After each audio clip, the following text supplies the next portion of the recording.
Oh my days, we are actually live. You know what?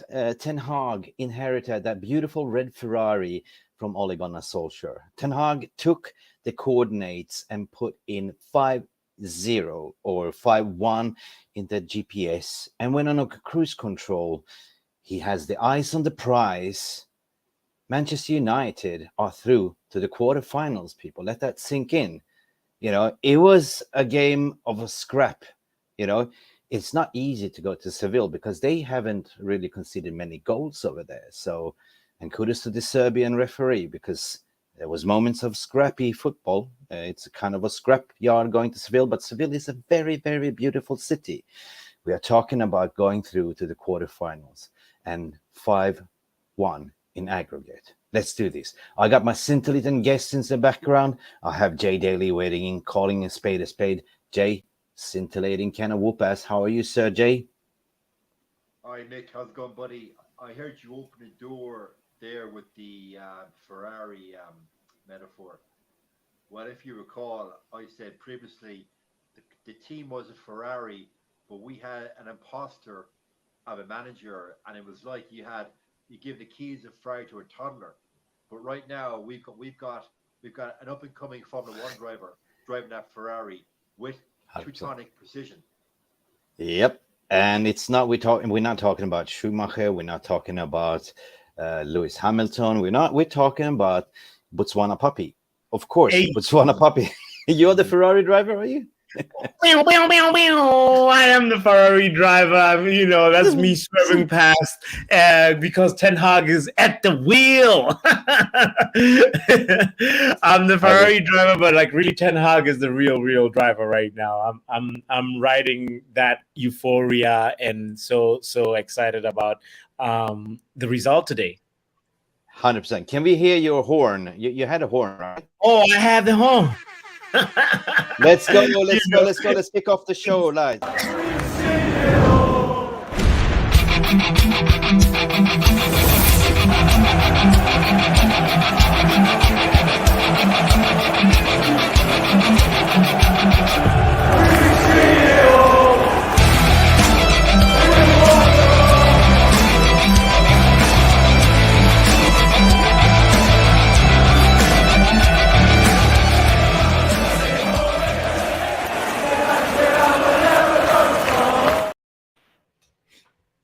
And we were talking about racing and F1, and I just remember that I just set 3 hours on a motor scooter bike going from Krabi to Phuket, 3 hours straight with my missus in the back. So you can imagine how my bum feels, to be honest. But it's so good to come back. It's good to be back because I haven't been doing streaming for, I don't know, it feels like a week, Jay. When did we last do a stream? That was a week ago, wasn't it? Yeah, it's a week. I just want to say as well, you're here with a sore bum, and you've got a guy then that's brought a horn to a post match. I'm gonna be very worried about this show. Don't worry about that. Sorry, man. That was just so obvious. That was just such an obvious script to make. I left it open. I left it open. Open door. You tap it in. It's a tap, like a Weghorst tap in. A veggie horse tap in. If that was a Weghorst, that's ended up in row Z in a stand or a car park. Let's be fair. All right. I saw you, PowerHour. You were doing a watch along together with Mr. B, right, Mr. Broccoli. Yes. Yeah. Yes. I managed to make a comment, and you guys were panicking, and I said, "Cruise control." That was the keyword, and then I left. I was right. I said we will score one. We will score one, and then it's it. Yes. And then I left. Yeah. Where's my flowers? Where's my roses? You deserve your flowers. Let's give you your flowers. Now let's talk about this first half, right? I thought that we kind of never got into the second gear in the first half. It was pretty much cruise control, a little bit shaky word whenever. Captain Harry had got the ball, but he grew steady into the game. He did a few blocks. I know, Jay, you know, Captain Harry is not your favorite player, but in overall, did you think he did a fair, performance from the other 90 minutes? Like he did a job, I must admit, when I saw the team sheet, I thought, okay, this is the script now. Betis are going to go 1-0 up. They'll be quick ball over the top, and they'll beat McGuire pace 1-0 up. And the first half, we shall be under the cosh. However, El Carcinero Martinez literally bossed and talked Maguire through the first half. He did. Told him where to stand, told him where to be. But of course, the English commentators never pick up on that. They were espousing the virtues of Maguire, and they're also espousing how and why he's first name on Saka's team sheet. So look, on Maguire, we'll give him a solid 6 out of 10. No more, no less. He didn't have any clamorous errors let us down, but that was testament to Martinez talking him through the first half.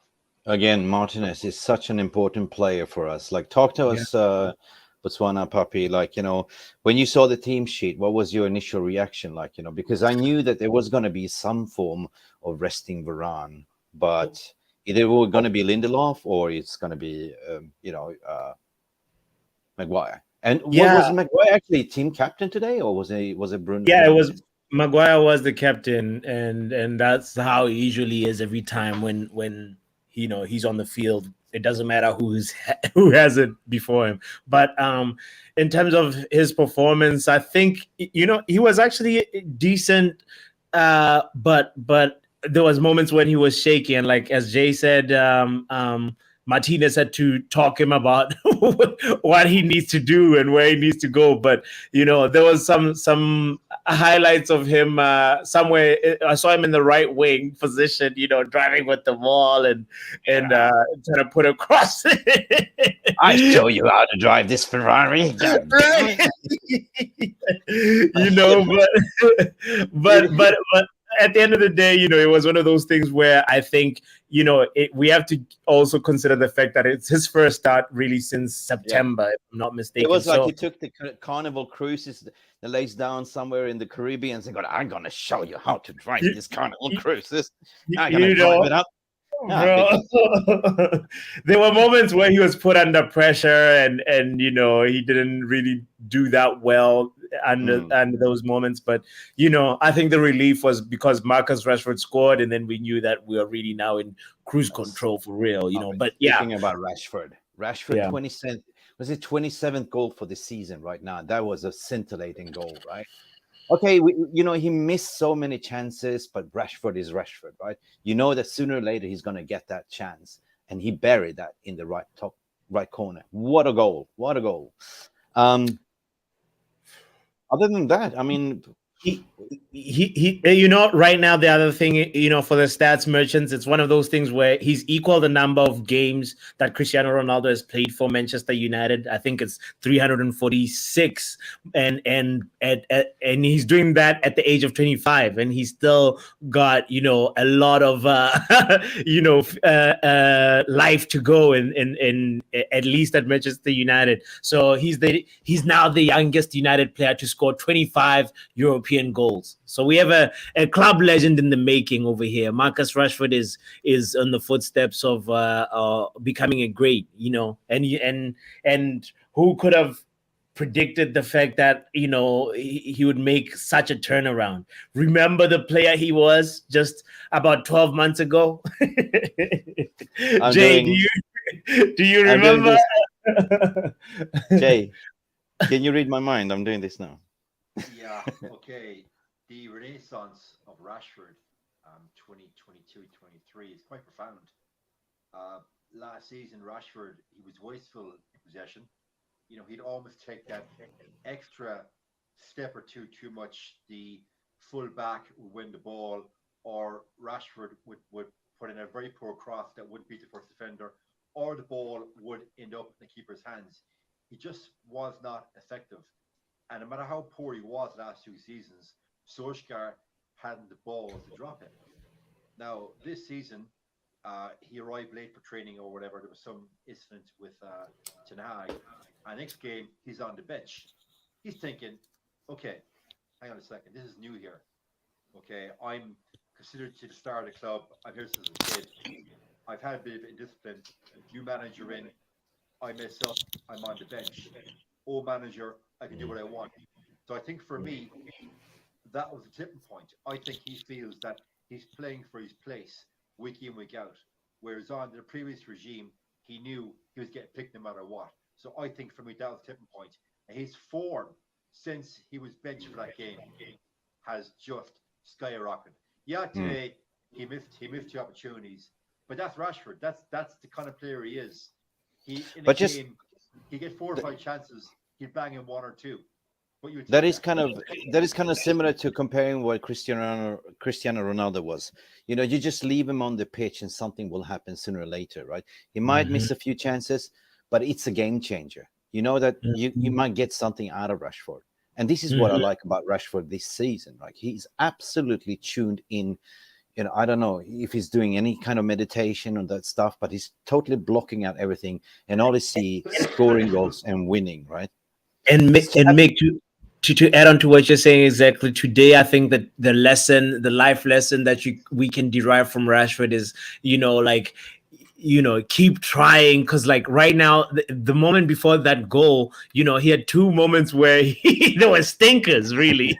There were absolute stinkers, and it was one of those things where before the moment where he shot, I actually shouted, "Don't shoot," because I was just saying, Rashford, right now, the rhythm is not right. These Malasia making the overlap, look at him, but he trusted himself and took the shot. So it's keep trying, that goal will come. That's the message that Rashford taught me today. You know what I mean? Yeah, but he also turned around to Bruno and said, Bruno, he turned around to Bruno and said, Bruno, did you bloody eat those baked beans again? Because I keep doing stinkers here, right? I saw a stat during the week, and it was rich to Michael Jordan. And Jordan said during his career, he missed 9,000 shots and lost over 300 games. But the guy is a GOAT of the game with 6 NBA titles. So as you said, 𝒂𝒊𝒄𝒌 𝑹𝒖𝒃𝒚, it's the amount of times you fall down. It's how you get back up and stay on your feet. That's what matters. 100%. We also had a young buck in terms of 𝒂𝒊𝒄𝒌. I call him Pelly, right? Young Pelly. Proud of him that he got his first start and played the whole 90 minutes, right? Yeah. Okay, he looked a little bit shaky, but barring that, he actually did something. He actually did challenge. He was a vital part of the overall performance. But in general, like the first half for me, I don't know, I kind of felt a little bit of like a boring, like, okay, cruise control. We're controlling Ten Hag masterclass in a way to control the game. It's not easy to go to Seville, right, to play in that stadium. I haven't been there. Jay, have you been there? You said, it's beautiful there, right? I have. I've been to Seville many times. I haven't been to Betis Stadium, but I was with the crosstown rivals. Beautiful city. You're saying there about being in cruise control. You also got to remember as well, these guys are playing 3 games a week practically. Yeah. Knowing full well they've got a game on Saturday in the Sunday or Saturday. Sunday, FA Cup. Fulham. They've got a game in 2 days' time against Fulham. So you're thinking, okay, first half, literally like a boxing match. Stay in the middle of the ring. Don't get caught in the ropes. Don't get in the corner. And just go through the motions. Just dance. That's what they did. I suppose a lot of us watching would have been forgiven for sitting there thinking, oh my God, this is boring. But I'd take boring if it's a 1-0 victory and we're in the last 16. We're leading 4-1. So why would you take unnecessary chances? Why would you have players launching the tackles? Not necessary. You've got another big game in the weekend. So you do what you got to do to win. That's what it's all about. Yeah, 100%. 100%. No, for me, the when I saw the team sheet, I said, well, this guy is not messing around. Like, it wasn't a weak team. It wasn't that many rotations. Right. The only thing that we saw was pretty much like, Pelistri giving his nod for his first 9 minutes. We saw like, Malasia stepping inside instead of Luke Shaw, and Harry Maguire replacing a Varane that needed a proper rest. Casemiro was always going to start, barring that he got that 4-match suspension. We're not going to talk about that. We probably, I'm pissed off still about it, to be honest. But Casemiro is so important for the team. And, that's what I said with cruise control. It was just to reassure that the first half we don't actually concede any goals. So all in general, clean sheet for David De Gea. And he did a couple of good saves as well. So first half for me, perfectly master controlled. Yeah, we didn't do much. We didn't have many chances, but it was not a conceded goal. We come in the second half.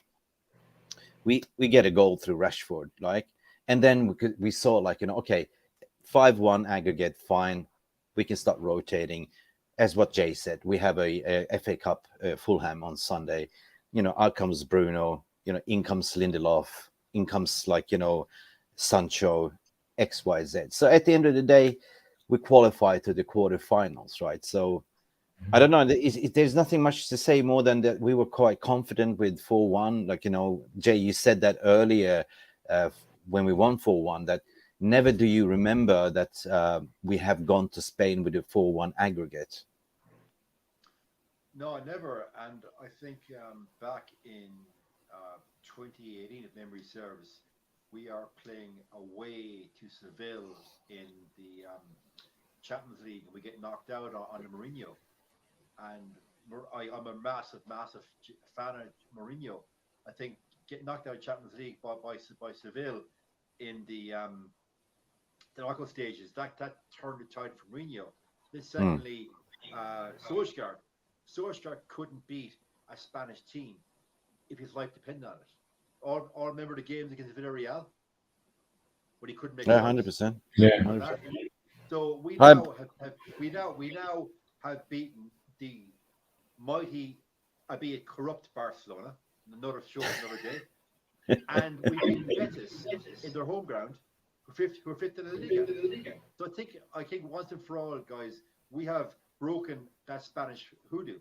Because historically, we played Spanish teams and we didn't get past them. It also happened under Ferguson as well. I remember getting knocked out by Real Sociedad. Oh yeah. Years ago. So we've always had an issue beating Spanish teams. But yes, here we are tonight, last 16. I don't care who we get. I'm confident that no matter who we get, we're going to be in the semi-finals. Yeah. 100%. Just want to say hi back to you, Niall. Thanks for tuning in, Niall. Big up. He said good, steady performance as well. Professional result and performance tonight, 100%. And I agree. I mean, if you still look who is still left in the competition, I think Sevilla made it through. I think Real Sociedad also made it through. I don't know what happened with Juventus. Did Juventus pull it through as well? I'd expect them to. I think. Yeah, I think. What's the word? Juve. Yeah, no, they're through. 3-0 aggregate. They won 2-0. Yes, and Feyenoord as well. So Arsenal is now kicking off, I think, against is it Sporting, right? So there's 2-2 aggregate. Yes. Right? But they're playing at home at Emirates. So I think a lot of people are tuning into that game as well. So let's just go to the player ratings because a lot of people want to probably tune in to see Arsenal fail. But I think Juve is qualified. I mean, out of the Spanish teams, I think it's Sevilla and Real Sociedad still left, right? And there are tricky teams, Sevilla and Real Sociedad. So, but this is like an eye on the prize still. This is quarterfinal we're talking about. So this is now a knockout. Like this is cup football. And who do you actually think we are getting in the next round? I mean, what would be your preference? Botswana Puppy, I talk to you. Oh, give me Union Berlin. Give me Union Gilois, or however you pronounce it. Give me that one, please, because any one of those. I do not want another Spanish team, although Sevilla, there's a possible matchup, but Union Berlin, please. That's where I'm gonna rest. What about you, Jay? Who do you prefer? As my previous statement, I don't think Ten Hag and his players or the fan base should fear anybody now in the Europa League. Oh no, no fear. Yeah. That being said, Union Berlin would be a dream tie. Apart from that, the only team I want to avoid is Sevilla. Yeah, Sevilla. Leave Sevilla until the final. Yeah. Yeah. Very well organised, and historically, they almost had our number historically. So lead them to the final. I wouldn't mind a Feyenoord, to be honest, a Dutch team, a team that Erik ten Hag knows very, very well. A Feyenoord where Malacia also used to play in. So I don't mind a Feyenoord, to be honest. Like, rather than that, don't give me another Paella team again, right? We don't mind traveling to Spain. I think the United Faithful's traveling fans, they love going to Spain. Of course, they get a little bit of sun, good cerveza, good paella, you know what I mean? But we need a little bit of a, Dutch, right? Dutch to Dutch. Yes, true that. Should we go to player ratings, people? Let's do it. Let's do it. Let's do it. Let's go to player rating. Hang on a second. Share the screen. And this is Mick Ruby's homemade player rating. We're not that fancy, but we're not cheap either. Hey, I love it. I love it. I love it.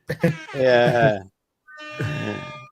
Thank you. David De Gea, steady Eddie.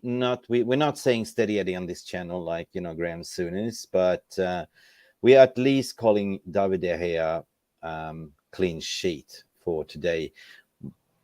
Guys, what would you give David De Gea? He did a couple of good saves, but he didn't have much to do in the second half.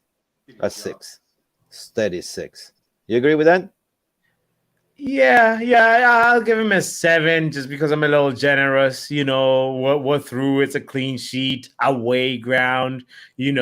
Of course, the good saves that he pulled off were important because had one of those gone in, that gives the Real Betis a chance to mount a comeback, and that. I mean, there was some saves that he was cleaning up his own mess. so yeah, it's a 7. It's a 7. It's a generous 7. For me, it's a 6. But there was one situation where he made himself big, like he was a handball. If you ever watch handball, like this game, he made himself big as a handball, like trying to stop. No, it was a clean performance, clean sheet. 6 for me. Lisandro Martinez, the clear and obvious Mr. Martinez, the guy that kept everything together. Jay, I got to give him a 7.5. He ran that back 4, and I said at the start of the show, he talked his so-called captain through the game. 7.5. 7.5. Botswana Papi. Yeah, I think 7.5 is perfect because he was pretty much the block that we needed in defense, and he's just showing that he's somebody that we can always rely on. He's picked up his performance ever since it's crazy that we're giving him that that rating. I'm having 7 PTSD, but the tackling and the passing was excellent. So yeah. Yeah, 7.5 for me too. Sorry, that was not a point. That was a comma, to be honest. This is what you get when you can't afford to create your own database and have fancy programmers. But it's a 7.5. It is a stellar performance as usual. We are so used to giving him 7.5 7s. He never gets below 7. I love to give him an 8. In that case, how would you then, if you go to the other side where we had Aaron Van Bissaka? No, hang on. His partner in crime, Captain Harriet. What would you give? Sorry, Mr. Harry Maguire. Harriet. A 6 for me. 6.5 from me. What about you, Jay? The very fact that he's getting a 6 means he did his job and didn't mess up and wasn't beaten for pace. So he gets a 6, not a point more. No, he got a 6 for me too. He didn't do much wrong. He was a little bit shaky in the beginning. He was a little bit slower than Titanic Ferry, slower than a snail's funeral, trying to play catch up and almost cost the goal. So, but the rest of the game, he didn't do. He didn't put a foot wrong. He did block a few shots that were almost going on target. So 6 for me. Tyrell Malacia for me was probably one of the men of the matches, according to my opinion. Guys, what do you reckon? Yeah, he was solid. He was very, very solid. Interesting. Jay, I'm curious what you think about that. But wow, okay. I think to refer to him as one of the man of the match is a reach too far. I'll be giving him a 6.5. Look, he's coming. He's taken over from Luke Shaw, who Mm. definitely needed a rest. He wasn't bombing forward. He wasn't not crossing the box. And I think a couple of times in the first half he was caught in a position. So 6.5. 6.5.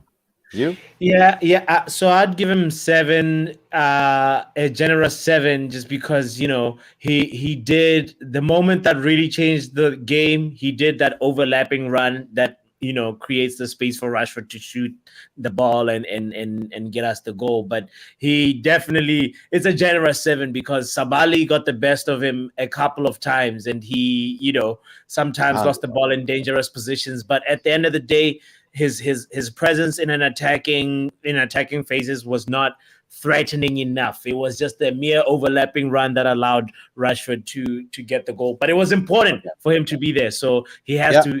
It goes from 6.5 to 7 for me. For me, I said he's one of the man of the matches. I didn't say that he's a man of the matches. He's one of the contenders. And the reason per se, because Rashford looked a little bit tired. Rashford wasn't tracking back much, but Tyrell Malacia did an excellent job defensively and also trying to go forward. He was like, as usual, a bone on a pit bull on a bone. So for me, yeah, I agree, a 7 as well. Aaron Wan-Bissaka, though, solid as well. He's going from strength to strength. Keen to hear what your guys are thinking. I can't really give him any more than a 6. As Roy Keane would famously say, he did his job. You don't thank the postman for delivering the post. It's not a 6, no more, no less. Okay. Yeah. I think 6 is a solid assessment because he's definitely, somebody to rely on defensively, but there was nothing attacking wise for me, and we need a fullback who can contribute. Of course, he was tucking into midfield and doing a good job there in terms of creating more numbers and overloading the midfield area and being tidy with the ball. But that's basic. We need more. We need more. Viewers, if you're tuning in, let us know your realistic score prediction for the player ratings. I'm giving Aaron Wan-Bissaka 6.5, but in aggregate, being overturned by these two gentlemen, it has to be a 6. So, a 6. Moving forward to Fred, Pastor Fred. Jay, did he find his inner Pelé today? No, I think he left his passport back in Manchester. Lots of erratic shooting, erratic passing. Today, 5.5 for me. Okay. Aubrey. Yeah, so he had a very what's the word? Conservative impact, very limited impact. Of course, he was there defensively in many moments and many areas of the pitch as usual. He gets up and down and he's box to box, but the main thing is it was a very limited, very subdued impact that, I can't give him more than a 6. He was actually also playing a little bit further forward than usual, actually, for most of the game. But at the same time, we need a little bit more. Every time he took a shot, you saw the shot that went all the way up and he does the thing. You're like, Pastor Fred, church is closed today, So yeah, it's bad when your most telling contribution is defensively when you are a midfielder that's also supposed to impact the game offensively as well. So it's a 6. For me, with the logic and reasoning, I also give him a 6. For Fred played a different game today. He was more of that destroyer to nick a ball, right? So yeah. First half, there was a gaping hole after the 12th minute. We were controlling the game, and all of a sudden, they gained possession in the midfield. And I start looking, and I saw Fred dispossessed. But in general, I thought he was pretty much the one that's trying to nick the ball back, So for me, yeah, a 6. Nothing less, nothing more. It is like the box of chocolate. You never know what you're going to get, but this time, yeah, it was a good chocolate. 6. Now, El Casemiro, the suspended Warrior for 4 games, and Mariner marinate this. What are we going to give Casemiro today? Solid. Jay, go first. I have to look up something about Casemiro that I saw early on. Go ahead. The tip of the Bermuda Gotta Triangle. give him an 8. I said it before in shows. Yeah. He's been carrying the team on his back when he's played. And come Saturday, next Sunday, I should say, and next to 3 games, anybody that's under any illusion about what Casemiro does for this team and how vital he is for this team, you should see the next 4 games. Casemiro, solid 8. He is literally Solid 8. the heartbeat of that midfield. 100%. I cannot say anything more that you already said. For me, one of the man of the matches for sure. 8, solid 8 for me. Nothing more, nothing less. Yes, definitely man of the match contender. I found the thing from courtesy of Statman Dave. 106 touches, 100% dribbles completed, 9 ground duels won, 7 long balls completed, 4 key passes, 4 tackles, 2 blocks, 2 aerial duels won, 2 interceptions, 1 clearance, 1 assist, and what? 0 fouls. Ladies and gentlemen, we got 𝒂𝒐𝒚. He was 0 fouls. He's like, I do not want to be involved in the fouling discussion today. So, he definitely, he's a man of the match contender. I think 8 is a perfect score for him, for sure. Statman Dave, thank you for your stats. If you listen to this, kudos. You're more than welcome to reach out to us and give us your live stats as well. Exactly. Yeah. Bruno Fernandes, captain's performance, or actually he wasn't the captain today. It was actually Harry Maguire. What are we giving Bruno? Fair assessment.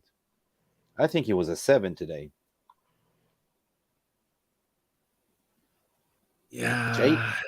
He was certainly contributed more than Fred offensively, but he's not the same class as Casemiro.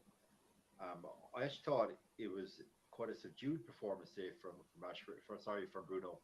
I really believe if the kid's fatigue, and he was minding himself for Sunday. So a solid 7. A 7. Yeah, I'm gonna give him a 6.5 because it was a fairly quiet night.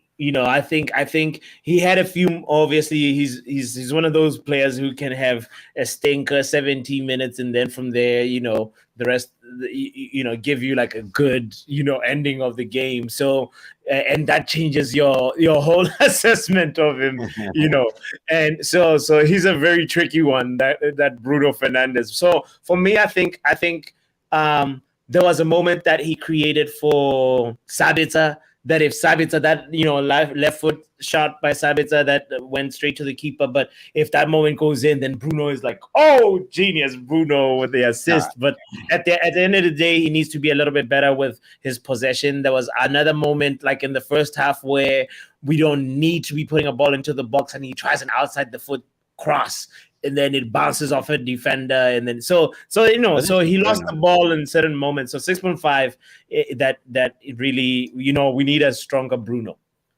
For me, that was a 7 performance. Showed leadership also on the pitch. He tried, and this is Bruno. Right. He will always try, like in the left side of the boot, outside of the boot, try to sort of service up to Rashford. Back side of the boot if he can. but bear in mind that he always play every second of the game. So give the captain a little bit of a break. I know I'm proud that Erik ten Hag actually gave him some minutes off to sub him off, actually. So 100%, I didn't think he did worse than Fred. I think he actually did better than Fred. So for me, it's a 7.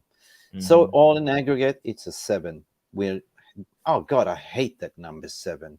Actually, weirdly, like after the game, like I just celebrated my 7 years anniversary. Right, went to Krabi on a motorbike, checked into a hotel called 7th Heaven. And guess what room number we got? 607. 607. Oh no. Stars are aligned. Hey, so anyway, Wedgie. not his best game, but he contributed. For me, I don't know. Should I go? For me, Weghorst was a 5.5 today. Yeah. You know, he failed to take his chance a little bit early on in the game, and but yeah, it's one of those things where things weren't also falling for him. So yeah, it's a nice 5.5. I agree with you. 5.5. JJ. I think, gentlemen, you're both been very charitable giving him a 5.5. I'll give him a 5. Look, he's a workhorse, tracks back, does all that kind of stuff, blah, blah, blah. But at the end of the day, if he's a 6-yard box, you give him 10 chances, you score 1. 5. 5. Okay. But you actually mentioned something really interesting, workhorse, almost wood workhorse, not Weghorst, okay? Workhorse. Now, he's a workhorse, but didn't come off to him today. He lost a lot of possession balls. It wasn't in game for him, like, going to Spain. They're quite technical in the midfield. He didn't give much time on the ball. They were dispossessing him quite easily. Okay, well, I will have to put him a 5 then, in that case, 5.5. I think 5 is a solid number. I was just being too generous with the 0.5. Right. Rashid scoring that goal become 5-1 in aggregate in Spain. For me, Rashford did a okay performance. He wasn't at his best. One chance, he buried it. He tried. For me, it was a 6.5 performance, to be honest. It wasn't Rashford's best game. Right, he looked a little bit lethargic and tired. I go and go to 6, and that's why he got the goal. Let's be fair. Had that goal, now again, great strike, full credit to you. But should Rashford not score that, where the conversation slips to the wasteful opportunities, and he gets a 5 out of 10. So for me, 6 because he scored. Okay, 6 then. Yeah, I'll go with 6.5 for Rashford because he's as I said earlier on in the show, that like it's the success story of never stop trying. He had reached a point in his scoring form where the graph was starting to plateau a little bit, and it was like, oh, this is a little bit of an elephant in the room starting to creep up. Is Rashford finally slowing down? But now, he got Player of the Month for February. Guess what? He's in contention again for Player of the Month for March. So I'll just give him that 0.5 and just say that, had he not made that shot though and not scored, it would have been one of those things where we're seeing a very tired Marcus Rashford. You can tell that fatigue has kicked in. He had a stinker before the goal. There was a shot that he should have buried, and he put way too much adrenaline, showing that like sometimes maybe he may be thinking about keeping up the form a little bit too much. So yeah, they got the goal. Okay, moving on to Pellistri. For me, he was giving the first 90 minutes and United shirt. Very proud of the young guy. Solid 6 for me. I think he did a 6er. I can't give him less than a 6. He was better than Weghorst. He tried. He was running on the right hand flank. He was tracking back. He's a 6.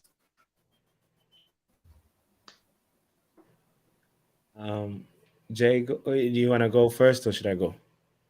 Yeah, I don't mind. Look at it. I can't agree with that. Young guy, first full 90 minutes in Europe against a very technical Spanish side. He protected his fullback, got up and down the line. 6 out of 10. I'm glad he's finally given his opportunity after his cameo last week, and I want to see a lot more of him. Cool. Scintillating on the eyes to watch. I know it wasn't dazzling performance, especially in the first half, but he's also the other player who came closest by hitting the post. So, and the way he took that ball was fantastic, that he drilled it down, and when there's so many bodies in the box, that's what you have to do, because you're most likely going to hit a body if you aim it too high. So good. like I can't ask anything more of him. I think Facundo Pellistri took his first start really well. It was a promising cameo, and it's one of those where we just gotta say, keep it coming, lad, and more good chances will come. Yeah. Yep. Hopefully, this is something. This gave him some confidence for a great Manchester United career. We know he's going to start a new contract. Hopefully, we're not sending him on loan for next season. So a solid 6. Congratulations, Pellistri. Sabitzer was. Now we're going into the substitutions. Sabitzer came in for the last cameo of 15-20 minutes. He looked sharp when he came in. We know he was injured or sick. We cannot give him more than a 5, or I'll give him a 6 though, right?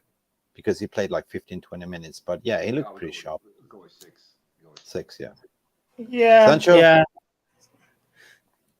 Sancho, he had a shot on target, and he looked very, very much lively and a good replacement for Fred. We saw like a little bit more life in the midfield when Sabitzer came in for Fred. So anyway, who were you saying? Who was the next player you were saying? Jadon Sancho. Oh, Sancho. Well, with Sancho, difficult. They were not in for very long. Okay, but I'll give him a 6.5. I'll give him a 6.5. Jadon Sancho is a funny one because he did twist and turn a couple of players.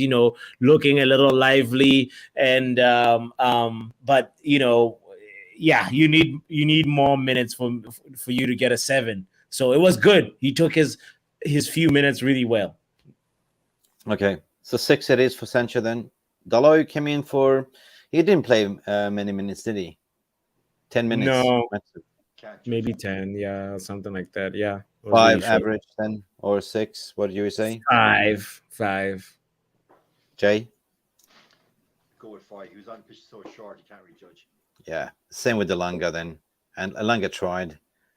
Elanga hasn't played for a while, so 5. Mm-hmm. Yeah, that's fair.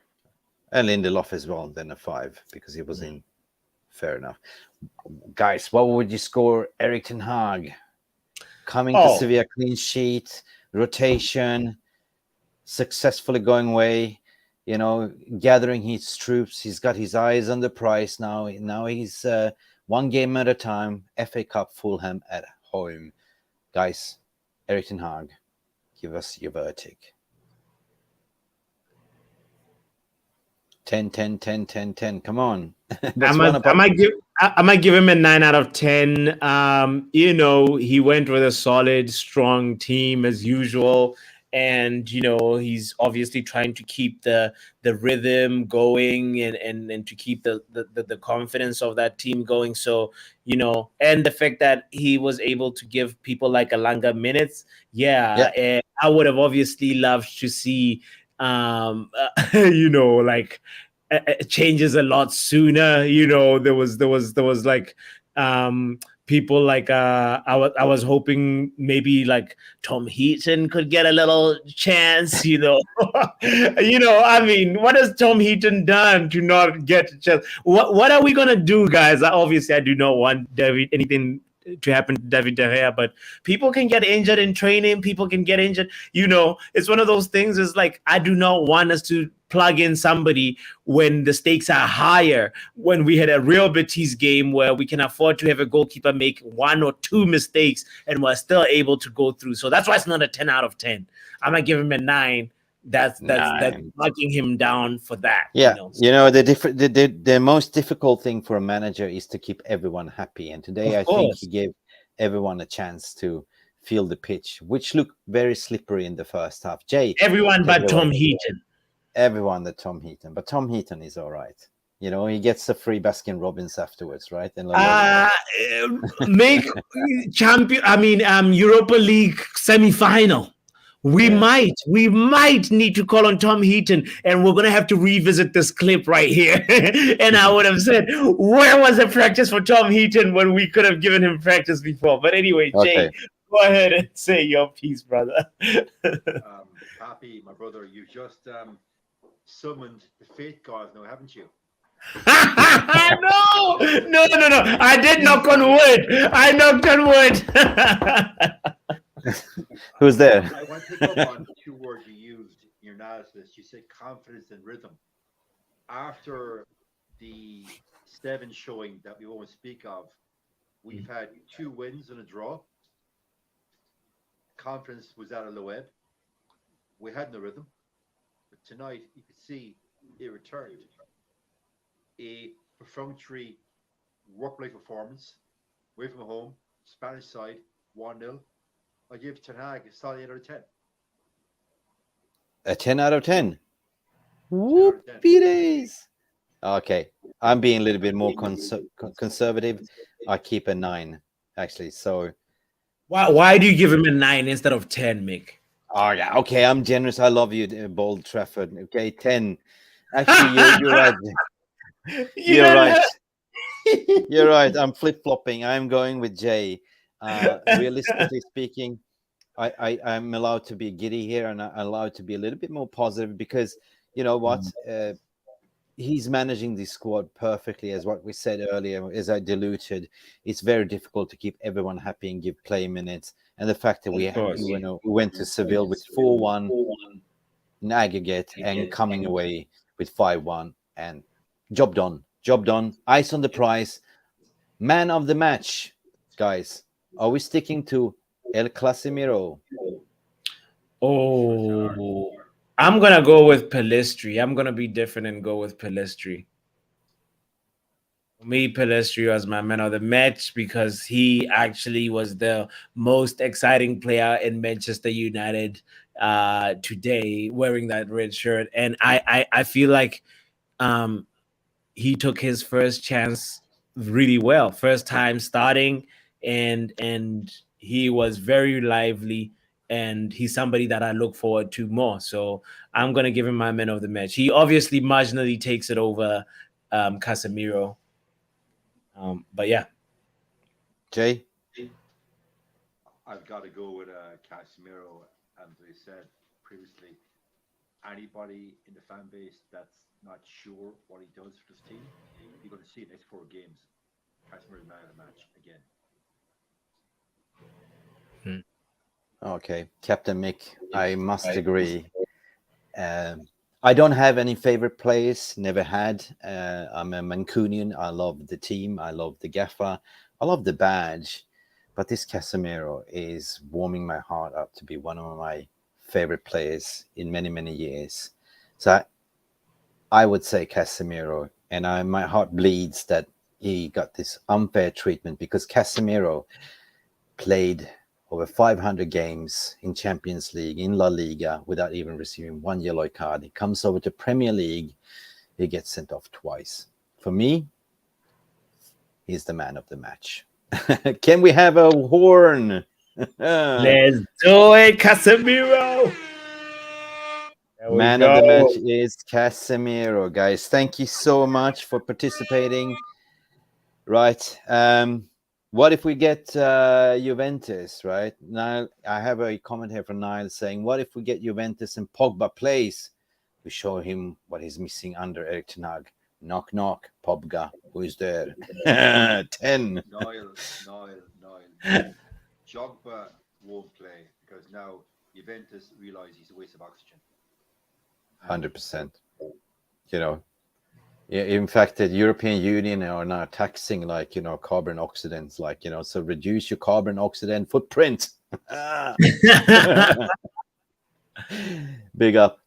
So, guys, we're playing, you know, a game's come thick and fast, and then we have an international break. So I think FA Cup on Sunday is the last game before the internationals, right? What is this international for? Is the European qualifiers? I have not been following at all. I hate internationals. The very fact that nobody knows means no one gives a shit. Exactly.